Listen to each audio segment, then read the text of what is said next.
چترال میں مقیم کلاش قبیلہ ہر سال موسم بہار کی آمد پر مئی کے مہینے میں قدیمی تہوار زوشی مناتا ہے، جس میں کلاش قبیلے کی خواتین محسوس لباس زیب تن کے روایتی رقص پیش کرتی ہے۔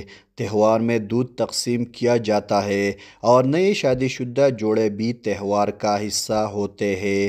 ہمارا جوشی فیسٹیول ہے اور میں اپنی تمام آنے والے معزز قدردان مہمانوں کو خوش آمدید کہتی ہوں، اور آج ایک بہت ہی خوشی کا دن ہے۔ تو ہمارے جوشی فیسٹیول میں شرکت کرنے کے لیے دل کی گہرائیوں سے خوش آمدید کہتا ہوں۔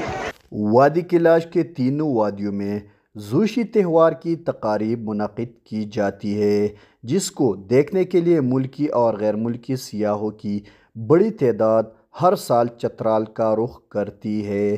ناصر زادہ، آج نیوز، چترال۔